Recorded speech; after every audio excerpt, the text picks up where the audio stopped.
Hello বন্ধুরা, নবদ্বীপ ভ্রমণের দ্বিতীয় পর্বে প্রথমেই আপনাদের সকলকে স্বাগত জানাই। মহাপ্রভুর জন্মস্থান এই ঐতিহ্যবাহী শহরের বেশ কয়েকটি গুরুত্বপূর্ণ দর্শনীয় স্থান এবং বেশ কয়েকটি গৌড়ীয় মঠ আমি আপনাদের নবদ্বীপ ভ্রমণের প্রথম পর্বে দর্শন করিয়েছি। যদি কেহ সেই পর্বটি না দেখে থাকেন তো আপনাদের সকলকে সেই পর্বটি দেখে নেওয়ার জন্য অনুরোধ রইল। ভিডিওর দীর্ঘতার কথা মাথায় রেখে পুরো নবদ্বীপ ভ্রমণ পর্ব একটি পর্বের মাধ্যমে সম্পূর্ণ করা আমার পক্ষে সম্ভব হয়নি। আর নবদ্বীপ ভ্রমণের এই দ্বিতীয় পর্বটা শুরু করব নবদ্বীপের একটি বিখ্যাত গৌড়ীয় মঠ কেশবজি গৌড়ীয় মঠকে দর্শন করানোর মধ্য দিয়ে। নবদ্বীপের কোলেরডাঙ্গা রোডে রয়েছে এই সুবিশাল বিখ্যাত গৌড়ীয় মঠটি।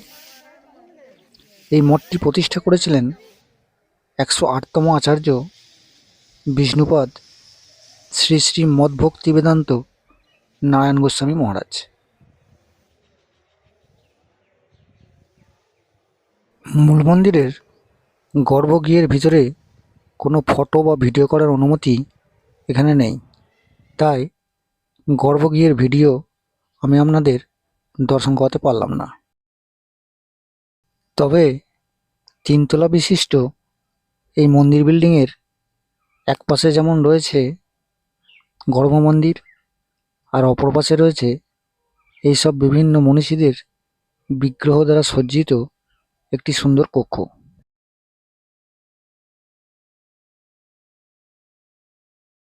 এছাড়া রয়েছে এই সমস্ত মহাপুরুষদের বিভিন্ন স্মৃতিবিজড়িত দৃশ্যপট, যা বিগ্রহ আকারে এই স্থানে খুব সুন্দরভাবে ফুটিয়ে তোলা হয়েছে।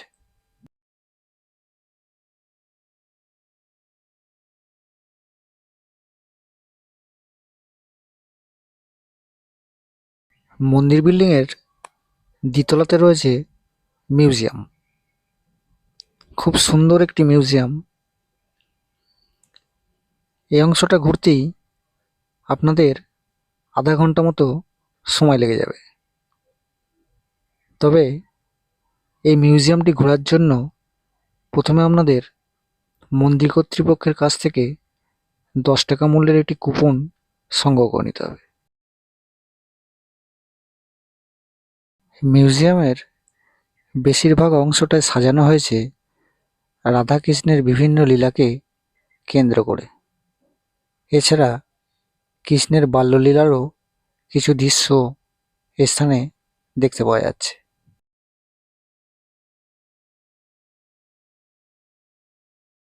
এই স্থানটিতে রাধা সুন্দরী বসে বসে কিছু যেন একটা ভাবছেন। কি আর করেন, কাজকর্মও নেই। হ্যাঁ, হ্যালো বন্ধুরা, আপনারা যারা রাধা প্রেমী অবশ্যই আমার কথাতে যেন কোনোভাবে রাগ করবেন না। আমি একটু আড্ডা মেরেই বললাম। যাই হোক, নবদ্বীপ ভ্রমণে এলে অবশ্যই আপনারা কেশবজি গৌড়ীয় মঠ ঘুরে যাবেন।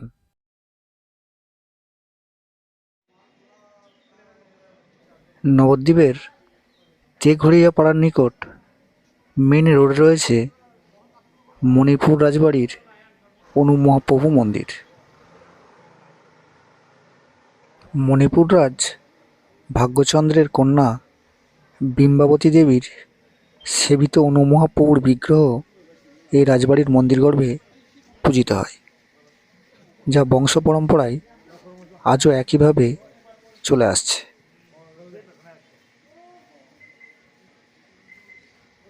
মন্দির প্রাঙ্গণে প্রবেশদ্বারের মুখে এক পাশে রয়েছেন জগাই আর অপর পাশে রয়েছেন জগাইয়ের ভাই মাধাই। দুই ভাই আমাদের সকলকে অভ্যর্থনা জানানোর জন্য করজোড়ে দাঁড়িয়ে রয়েছেন। চলুন এবার ভিতরে প্রবেশ করা যাক।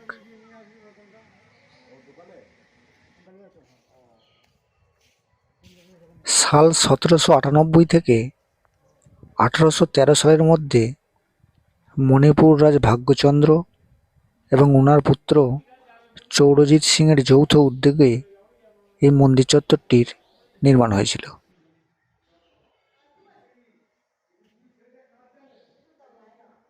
মূল মন্দিরের সামনে এইখানে একটি গরুর পাখির বিগ্রহ, আর অপর পাশে এই স্থানে একটি হনুমানজির বিগ্রহ দেখতে পাওয়া যাচ্ছে।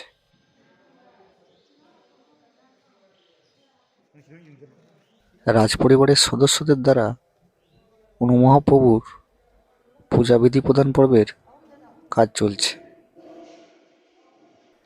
আর এই হলো অনুমহাপ্রভুর বিগ্রহ, যেটা মহারাজ ভাগ্যচন্দ্র 1798 সালে মণিপুর থেকে নবদ্বীপে নিয়ে এসেছিলেন। নবদ্বীপের বিভিন্ন স্থানে ছড়িয়ে রয়েছে অসংখ্য গৌড়ীয় মঠ। এগুলি সবই হিন্দু ধর্মীয় প্রতিষ্ঠান।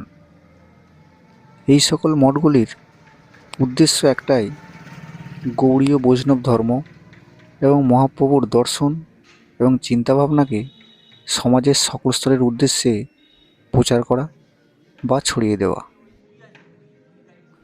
তেমনই একটি মঠ হলো নবদ্বীপের তেঘড়িয়াপাড়ার শ্রী দেবানন্দ গৌড়ীয় মঠ। এই মঠটি প্রতিষ্ঠা করেন আচার্য শ্রীল ভক্তিপ্রজ্ঞান কেশব গোস্বামী মহারাজ।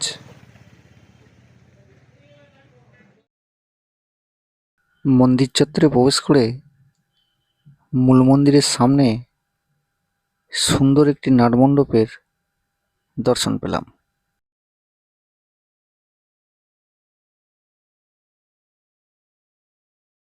আর এই হলো দেবানন্দ গৌড়ীয় মঠের মূল মন্দির।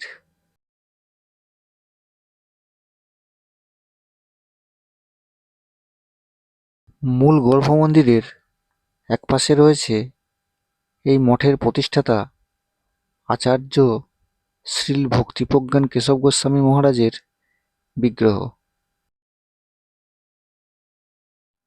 আর মাঝের অংশে এই স্থানটিতে অবস্থান করছেন বাঁ পাশে শ্রী চৈতন্য মহাপ্রভু এবং ডান পাশে রাধা সুন্দরী এবং সাথে বিনোদ বিহারী।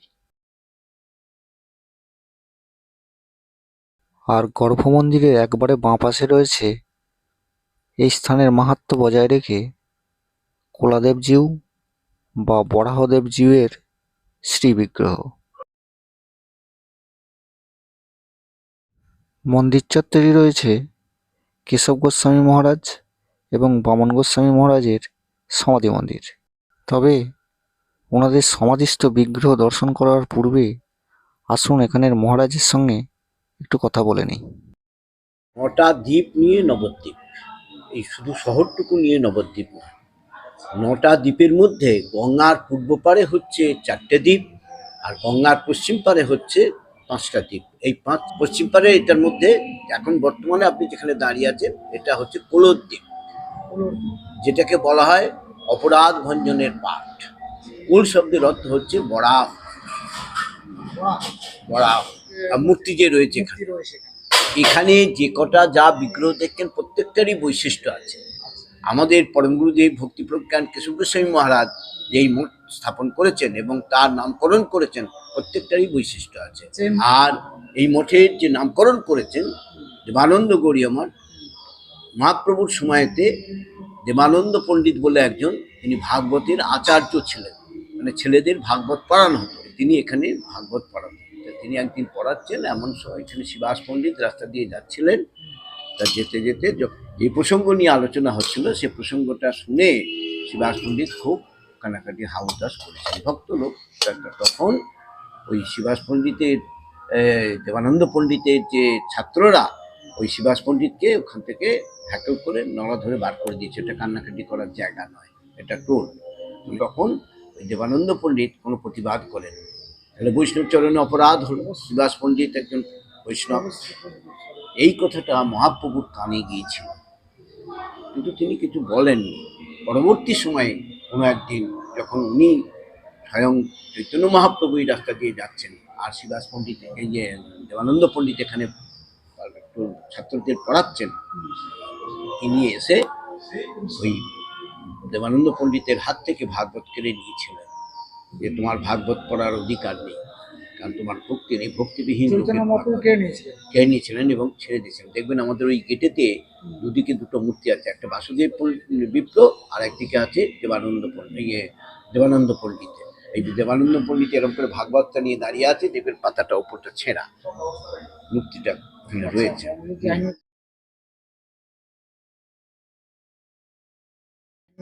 পরবর্তী সময়ে ওই দেবানন্দ পণ্ডিতের বন্ধু হচ্ছে ওই বক্রেশ্বর পণ্ডিত। তা বক্রেশ্বরের কাছ থেকে ওই দেবানন্দ পণ্ডিত যখন চৈতন্য মহাপ্রভুর সম্বন্ধে শুনলেন এবং জানলেন, জানার পর তিনি গিয়ে মহাপ্রভুর চরণে ক্ষমা চাইলেন এবং মহাপ্রভু তাকে ক্ষমা করে দিলেন। তা সেই ক্ষমা করেছিলেন বলেই এইটার নাম হচ্ছে অপরাধ ভঞ্জনের পাঠ। যে অপরাধ হয়েছিল বৈষ্ণব চরণে, শিবাসের চরণে করেছিল, কিন্তু সেই অপরাধটা খণ্ডন করে দিল স্বয়ং মহাপ্রভু এই স্থানে। কলদ্বীপ হচ্ছে অপরাধ ভঞ্জনের পাঠ। আর আমাদের এখানে বিগ্রহ দেখেছেন, বিগ্রহের বৈশিষ্ট্যটা কি? রাধাকৃষ্ণের যে মূর্তি দেখলেন, অন্যান্য জায়গায় দেখে থাকেন তো শ্যামবর্ণ অথবা কালো বর্ণ, তা আপনি এখানে কি দেখলেন? এখানে সাদাই দেখলাম। সাদা দেখলেন, তা সাদা কেন হলো? মহাপ্রভুর গায়ের রং তো সোনালি ছিল বলে। মহাপ্রভু ঠিক ছিল, কৃষ্ণের গায়ে, কৃষ্ণের না সেটা ঠিক, অনেক জায়গাতে দেখি যে এরকম কালো থাকে, অনেক জায়গায় আবার দেখি না সাদা কোথাও দেখেননি, শ্যামবর্ণ থাকে অথবা কালো থাকে, সাদা কোথাও থাকে। সাদা থাকে একমাত্র আমাদের এই বেদান্ত সমিতির আন্ডারে যদি কোনো মঠে আপনি যান, যেমন কেশবজি গৌরীতে গেছিলেন, ওখানে সাদা দেখেছেন। সাদা হওয়ার কারণ হচ্ছে বৃন্দাবনে যখন ভগবান গোবিন্দ রাসলীলা করেছিলেন, তো এই রাসলীলা করতে করতে তখন রাধারানীর অভিমান ছিল যে কৃষ্ণ শুধু আমার সাথেই থাকে। কিন্তু যখন রাসলীলা হচ্ছে, যখন দেখলো যত গোপী তত কৃষ্ণ, যত গোপী তত কৃষ্ণ দেখার পরে তখন রাধারানীর অভিমান হয়, কাউকে কিচ্ছু না বলে তিনি রাস ভঙ্গ করে দিয়ে তিনি চলে যান। চলে যাওয়ার পরে কৃষ্ণ যখন দেখলো যে সেখানে রাধা নেই, রাধা ছাড়া রাস হয় না, তখন তিনিও ভঙ্গ করে দিয়ে তিনি চলে গেলেন যমুনার তীরে ইমৃতলায়। ওখানে বসে বসে চিন্তা করতে লাগলেন, কি এমন ঘটলো, কিছুই বললো না, হঠাৎ করে সে চলে গেল, কি হলো বলে এত গভীরভাবে সমুদ্রের বলছি যমুনার পাড়ে বসে বসে চিন্তা করছিলেন। চিন্তা করতে করতে তিনি রাধা রং প্রাপ্ত হয়ে গিয়েছিলেন। কৃষ্ণ যে রাধা রং প্রাপ্ত হয়েছিল ওই সে হয়ে গিয়েছিলেন। তা সেই জন্যেই ওই আমাদের সেই যে লীলাটা হয়েছিল, সেইটা আমাদের পরমগুরুদেব ভক্তিপ্রজ্ঞান ঠাকুর তিনি স্বপ্নেই দর্শনটা পেয়েছিলেন। সেই জন্যে উনি যখন এখানে বেদান্ত সমিতির মঠ স্থাপন করলেন এবং করলেন যে বেদান্ত সমিতির আন্ডারে যেখানে যত মঠ হবে সব জায়গাতেই কৃষ্ণ শেষ দরকার। সেই জন্যে এই আমাদের বিগ্রহের প্রণাম মন্ত্র হচ্ছে রাধা চিন্তা নিবেশন যস্য কান্তি বিলর্পিতা শ্রীকৃষ্ণ চরণং বন্দে রাধা।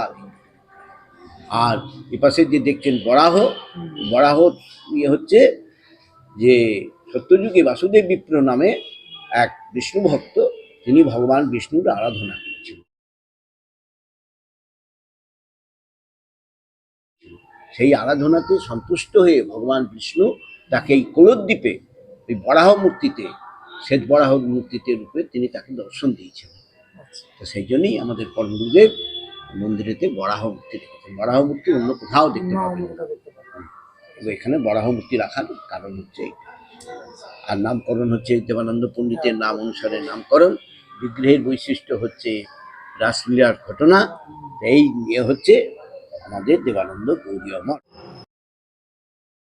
আর সমাধি মন্দিরের ভিতরে এই হলো দেবানন্দ গৌড়ীয় মঠের প্রতিষ্ঠাতা ভক্তিপ্রজ্ঞানশীল কেশব গোস্বামী মহারাজের সমাধি বিগ্রহ।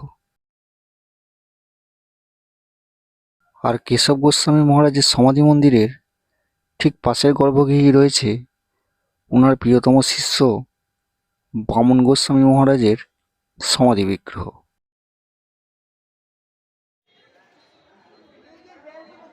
নবদ্বীপের অন্যতম দর্শনীয় স্থানগুলির মধ্যে অন্যতম হল শিবাসঙ্গন রোডের এই সোনার গৌরাঙ্গ দর্শন।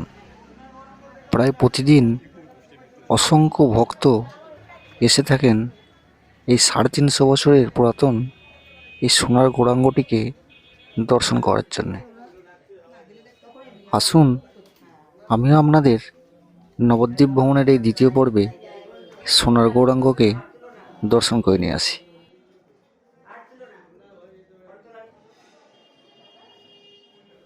এই স্থানের মন্দিরটি হলো উপরের অংশে।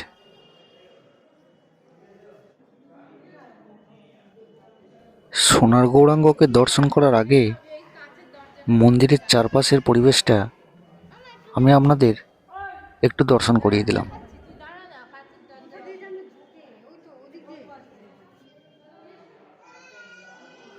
মূল মন্দিরের বাইরের অংশে এই ঘরটিতে মহাপ্রভুর জীবনের বিভিন্ন স্মৃতিপট বিগ্রহ আকারে ফুটিয়ে তোলা হয়েছে।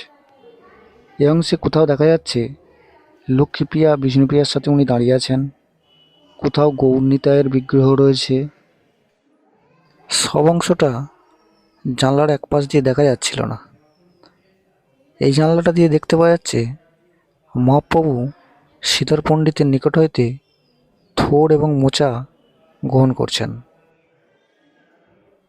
দোলের সময় এই সকল বিগ্রহগুলিকে নিয়ে নগর পরিক্রমায় বার হওয়া হয়ে থাকে। সেই সময় প্রচুর ভক্তের সমাগম এই সোনার গৌরাঙ্গ মন্দির চত্বরে এসে উপস্থিত হয়ে থাকেন। এবার আসুন নিত্যানন্দ মহাপ্রভুর বংশধর প্রতাপচন্দ্র গোস্বামী দ্বারা পূজিত এবং প্রতিষ্ঠিত 350 বছরের পুরাতন সোনার গৌরাঙ্গকে দর্শন করে নিই। রূপোর সিংহাসনে সোনার গৌরাঙ্গ। নামটি সোনার গৌরাঙ্গ হলেও আদতে এটি একটি অষ্টধাতুর বিগ্রহ, যে বিগ্রহটিকে সোনা দিয়ে মোড়ানো হয়েছে। এখানে মহারাজের সঙ্গে কথা বলে জানলাম আসলে মহাপ্রভুর সোনালী গায়ের রঙের কথা মাথায় রেখি এই বিগ্রহের নাম সোনার গৌরাঙ্গ। আর এমনিতেও শুধুমাত্র সোনা দিয়ে কোনো বিগ্রহ তৈরি করা সম্ভব নয়। আর এপাশে সোনার গৌরাঙ্গর ঠিক পাশেই রয়েছে অষ্টধাতু নির্মিত রাধা গোবিন্দর বিগ্রহ।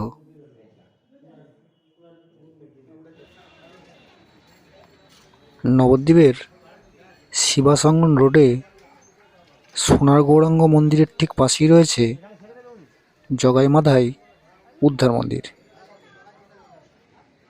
কথিত আছে এই স্থানেই নাকি চৈতন্য মহাপ্রভু একসময় নবদ্বীপের ত্রাস জগাইমাধাইকে উদ্ধার করেছিলেন। আসুন ভিতরে প্রবেশ করা যাক।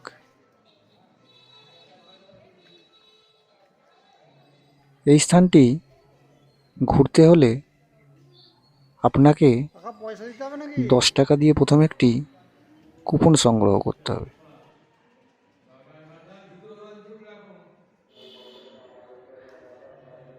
$10 দিয়ে কুপন কেটে নিলাম।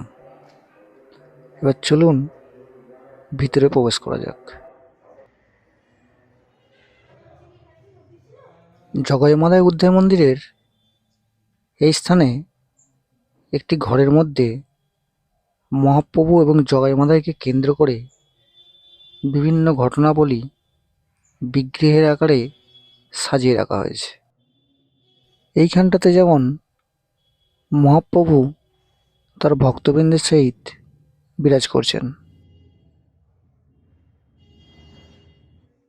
এই স্থানটিতে আবার নিত্যানন্দ মহাপ্রভু এবং চৈতন্য মহাপ্রভু জগাই এবং মাধাই দুই ভাইকে দীক্ষা প্রদান করছেন।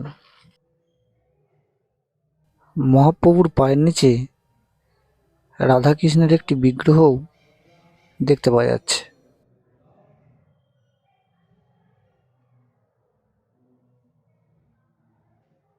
এই স্থানটিতে মহাপ্রভু সার্বভৌম ভট্টাচার্যকে যে ষড়ভুজ দর্শন করিয়েছিলেন সেই দৃশ্যপট দেখানো হয়েছে।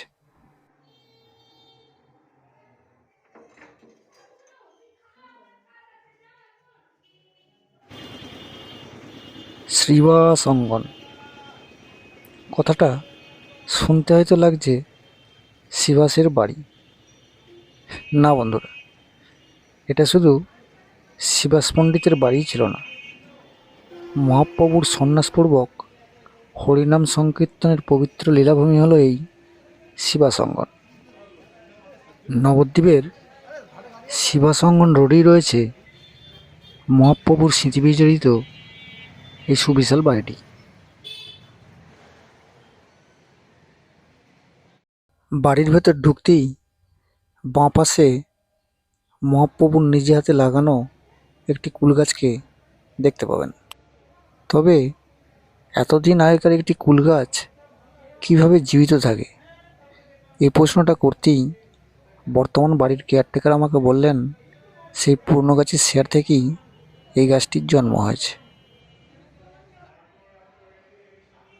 আর এই হলো সেই স্থান, যে স্থানের মাটিতে কান পেতে শুনলে আজও শুনতে পাওয়া যাবে হরে কৃষ্ণ কৃষ্ণ কৃষ্ণ হরে হরে, হরে রাম রাম রাম হরে হরে। মহাপ্রভু তার সপার্ষদদের নিয়ে এই পবিত্র লীলাভূমিতে কতই যে লীলা করে গেছেন, যা আজ সবই ইতিহাস।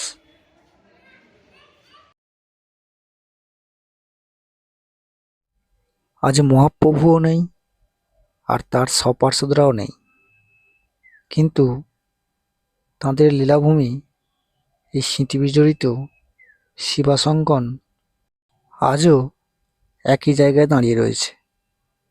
হয়তো এইভাবেই চলবে, আর আমার মতো আপনার মতো প্রত্যেকেই এই বাড়িটিতে এসে নিজেকে ধন্য মনে করব।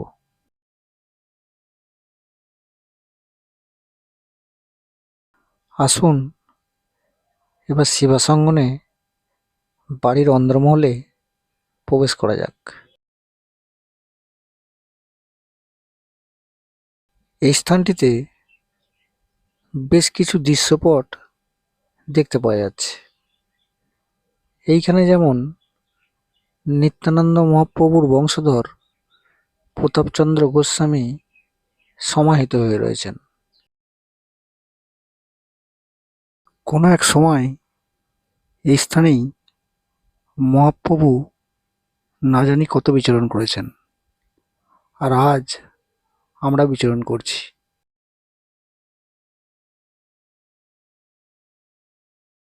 এটা হলো নবদ্বীপচন্দ্র গোস্বামীর সমাহিত বিগ্রহ। ইনি হলেন নিত্যানন্দ মহাপ্রভুর নবমতম বংশধর।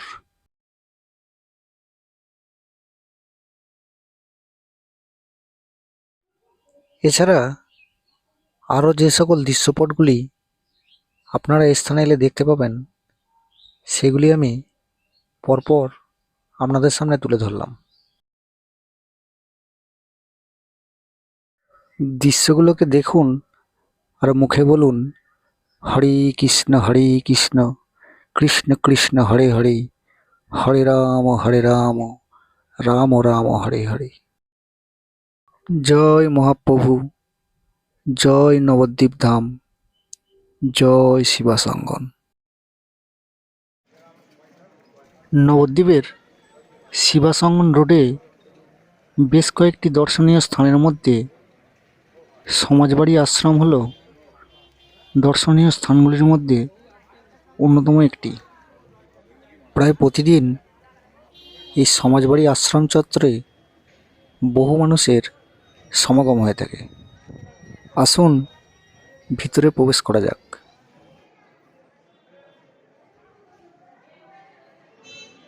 1312 বঙ্গাব্দে এই সুন্দর সমাজবাড়ি আশ্রমটির প্রতিষ্ঠা করেছিলেন রাধারমণ চরণদাস বাবাজি মহারাজ।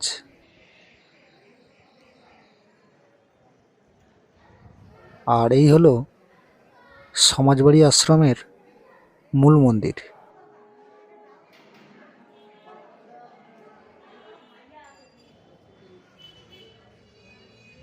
মন্দিরের সামনে বড় একটি নাটমণ্ডপ রয়েছে।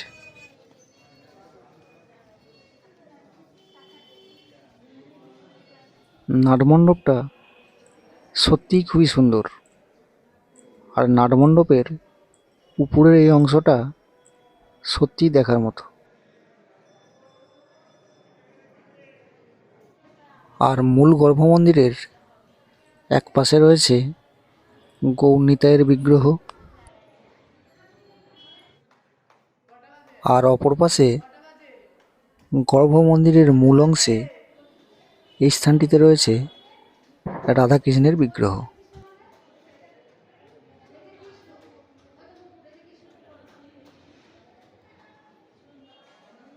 নাটমণ্ডপের একটি অংশে বড় একটি কলসিকে দেখতে পেলাম। ভাবলাম এটা আবার কি, তাই কাছে গিয়ে দেখলাম আসলে এটা একটি ধাতব তৈরি অনুদান পাত্র। এই যে দেখতে পাচ্ছেন, পয়সা ফেলার জন্য এর মধ্যে ছিদ্র করা রয়েছে।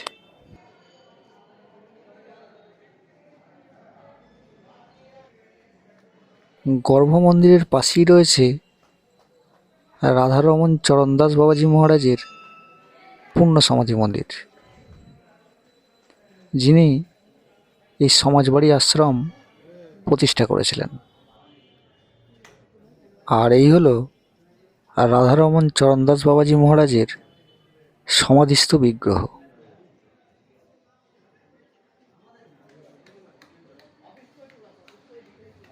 সমাধি মন্দিরের পাশের একটি গর্ভগৃহে রয়েছে গৌর হরি দাস বাবাজি মহারাজের পুষ্প সমাধি মন্দির। এই হলো গৌর হরি দাস বাবাজি মহারাজের পুষ্প সমাধি।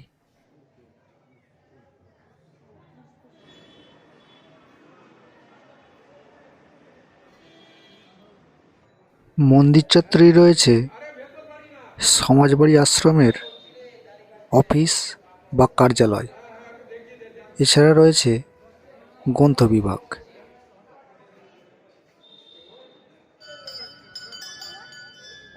মন্দির চত্বরে এই স্থানটিতে একটি শিবলিঙ্গ রাখা আছে। গর্ভগৃহ বন্ধ থাকায় সেটার দর্শন হলো না। নবদ্বীপের বড়ালঘাটে একসঙ্গে পাশাপাশি 12টি শিব মন্দির রয়েছে, যেগুলিকে একত্রে দ্বাদশ শিব মন্দির বলা হয়।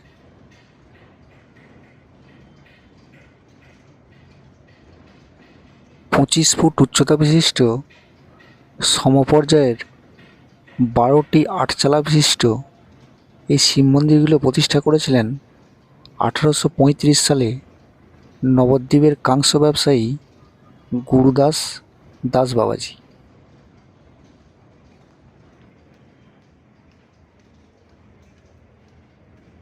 আর মন্দির গর্ভে এই হলেন বাবা ভোলানাথ মহাদেব।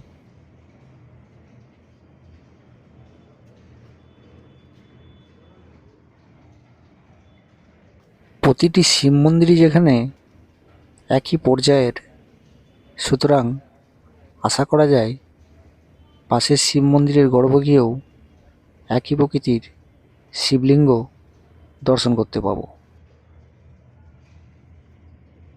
হ্যাঁ বন্ধুরা, দেখতেই পাচ্ছেন এখানেও সমপর্যায়ের শিবলিঙ্গই বর্তমান রয়েছে।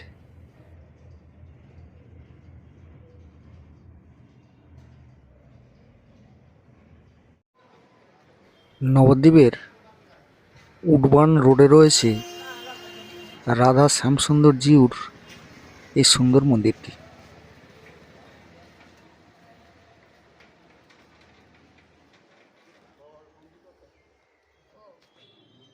মূল প্রবেশদ্বারের দুপাশে দুটি বিগ্রহ স্থাপন করা রয়েছে, যেগুলি করজোড়ে সকল দর্শনার্থীদের সাদর আমন্ত্রণ জানাচ্ছে।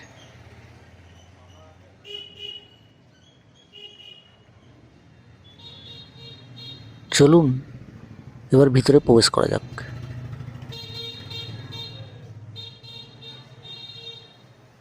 আগে এই মন্দিরটির সেবায়েত ছিলেন ধর্মানন্দ দাস মহন্ত, আর বর্তমান সেবায়েত হলেন শ্রী গৌরগোবিন্দ দাস মহন্ত।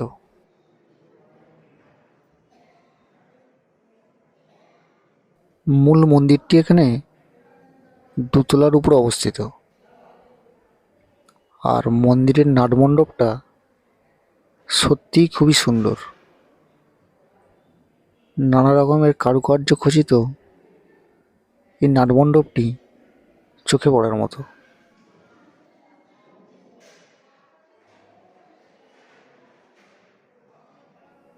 নাটমণ্ডপের বেশিরভাগ অংশটাই রাধাকৃষ্ণের বিভিন্ন লীলাকে অবলম্বন করেই খুব সুন্দরভাবে সাজানো হয়েছে।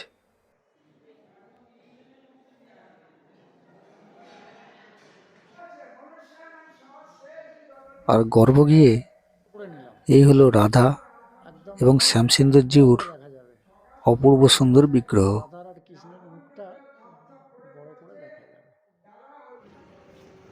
প্রথমে দেখে ভেবেছিলাম এটা হয়তো বিয়ে বাড়ির কোনো প্যান্ডেল ট্যান্ডেল হবে, তাই একটু কাজবাগে এগিয়ে এলাম। এসে দেখলাম এটা রাধা মদন মোহন জিউয়েরই মন্দির। আসলে দু একদিনের মধ্যে এই স্থানে এই মন্দিরের সদস্যদের সেবায়েতদের কোনো বিয়ের অনুষ্ঠান এই মন্দির প্রাঙ্গণে অনুষ্ঠিত হয়েছে, তাই এরকম দৃশ্যপট দেখতে পাওয়া যাচ্ছে। নবদ্বীপের ব্রজানন্দ গোস্বামী রোডে রয়েছে রাধা মদনমোহন জিউর এই বিগ্রহ। প্রতিষ্ঠাতা প্রভুপাদ শ্রী নিশীথ কুমার গোস্বামী মহাশয়, যিনি ছিলেন বিষ্ণুপ্রিয়া দেবীর ভাইয়ের 13তম বংশধর।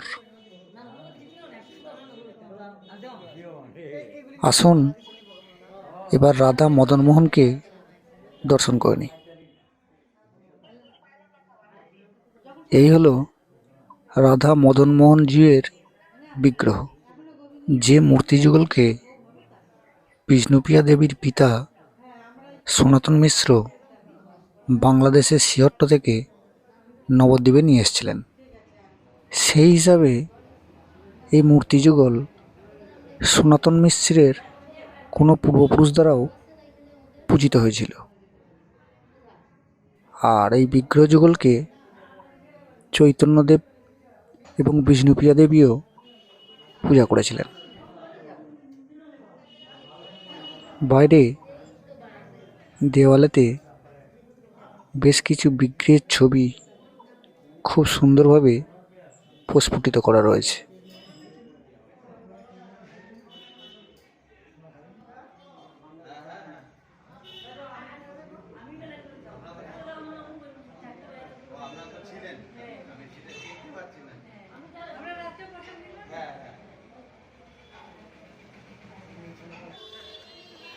নবদ্বীপের গানতলা রোডে রয়েছে শ্রী শ্রী গোবিন্দজিউর মন্দির,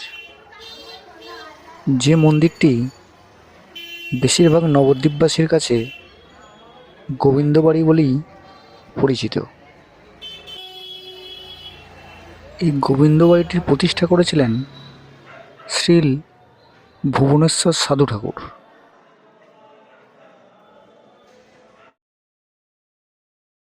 আমি যে সময় এই গোবিন্দবাড়িতে এসে উপস্থিত হয়েছিলাম, তখন নাটমন্দিরের সামনে দুপুরের ভোগ প্রসাদ খাওয়ার পর্ব চলছিল, তাই সেই সময়ের জন্য এই স্থান থেকে চলে গিয়েছিলাম এবং পরে আবার এই স্থানে ঘুরে এলাম।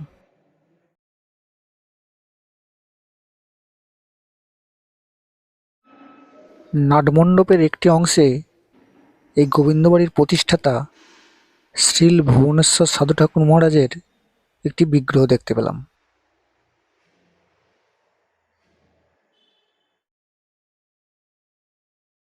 আর এই হলো গোবিন্দবাড়ির মূল বিগ্রহ, রাধা গোবিন্দর অপরূপ সুন্দর মূর্তি। সাথে মহাপ্রভুরও একটি বিগ্রহ দেখতে পাওয়া যাচ্ছে।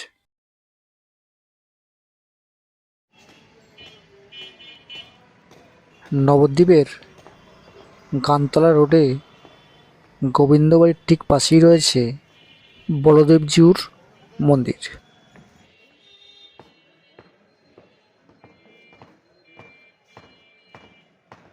অপূর্ব সুন্দর মন্দিরের এই প্রবেশদ্বারের পরিকাঠামো সামনে থেকে দেখতেই খুবই সুন্দর লাগছে।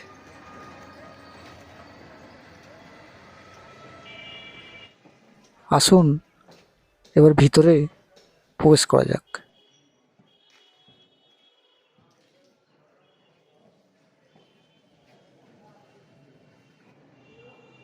মূল গর্ভমন্দিরের সামনে ছোট আকারের একটি নাটমণ্ডপ রয়েছে।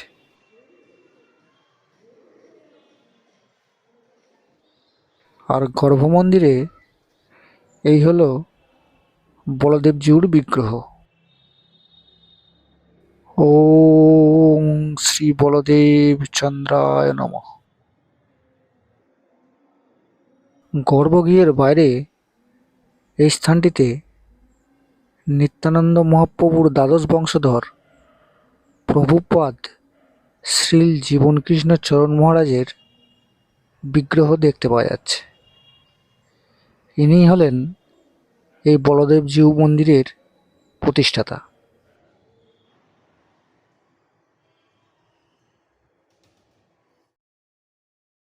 নবদ্বীপের রানীর ঘাটে রয়েছে শ্রীকৃষ্ণ চৈতন্য মিশন বা গুপ্ত বৃন্দাবন।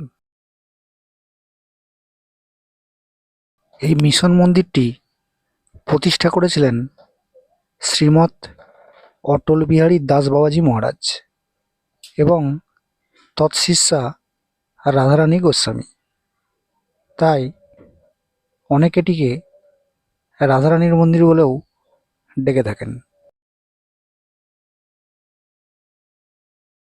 এই স্থানটিতে আমি যখন এসেছিলাম তখন প্রায় সন্ধ্যা ঘনিয়ে এসছে, তাই এই অংশে কোনো কোনো স্থানে আপনাদের আলোর পরিমাণ একটু কম মনে হতে পারে।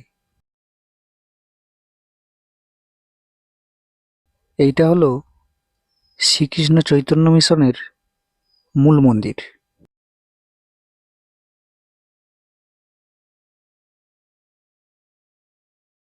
আসুন এবার গর্ভগৃহে রাধা গোবিন্দের বিগ্রহকে দর্শন করে নিই।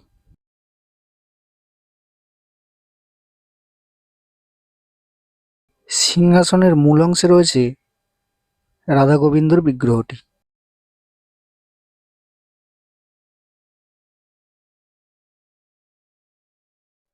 শ্রীকৃষ্ণ চৈতন্য মিশনের একটি বড় উদ্যোগ হলো এই গুপ্ত বৃন্দাবন দর্শন। তবে এর জন্যে টিকিট কাউন্টার থেকে প্রথমে 10 টাকা দিয়ে একটি টিকিট কেটে নিতে হবে। এরপর সিঁড়ি দিয়ে পাতালপুরীতে নামতে হবে। এই জন্যই না স্থানটির নাম গুপ্ত বৃন্দাবন। এই স্থানে লাইটিংয়ের সাহায্যে বিভিন্ন দেবদেবতাদের লীলা, এছাড়া ত্রেতা ও দ্বাপর যুগে শ্রীরামচন্দ্র এবং কৃষ্ণের বিভিন্ন লীলা খুব সুন্দরভাবে সাজিয়ে তোলা হয়েছে।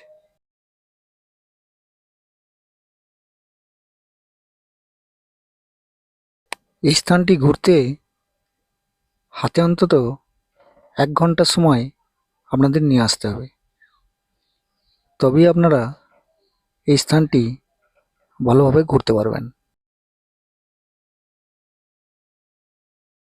এই স্থানটিতে শ্রীকৃষ্ণের রাসলীলাকে খুব সুন্দরভাবে দেখানো হয়েছে।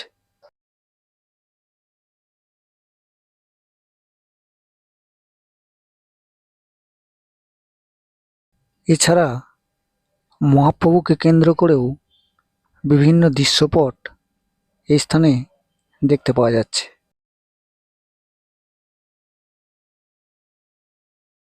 এই স্থানটিতে মহাপ্রভু পুরীর মন্দিরে যে জগন্নাথ দর্শন করেছিলেন সেই দৃশ্যপট দেখানো হয়েছে।